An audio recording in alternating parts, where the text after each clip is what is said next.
Welcome to 3 and 3. Today we're going to be talking about U.S. age demographics, spending, and baby boomers. So U.S. age demographics. So millennials and Gen Z generations now account for the largest share of the U.S. population.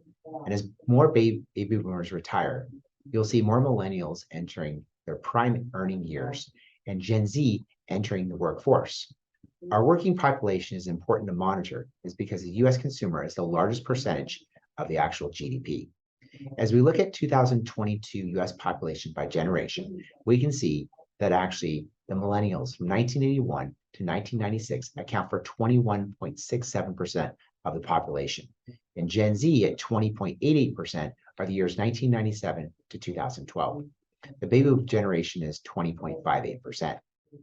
Spending. Consumer spending accounts for 2/3 of the US GDP. And those spending habits are very significantly between generations. For example, if you look at healthcare, it accounts for about 16% of the silent generation's monthly spend, whereas only 3% for Gen Zers. Gen Zers spend more on, of course, education, about 5%, than the silent generation at 1%. Looking at US GDP again, that consumer is 2/3 of the economy, whereas private investment and government make up the other 34%. Now, Americans spend their money mostly on housing, healthcare, and food. Gen X currently spends the most per household at about $83,000, followed by millennials and then boomers. So baby boomers. Boomers remain economically and politically influential because of their large numbers and the relative prosperity the U.S. economy had during their careers. Boomers have the most in assets of all generations. Gen X and millennials are expected to get a large amount of inheritance from the boomers, but due to increasing life expectancies and rising costs, they may not be as large as expected.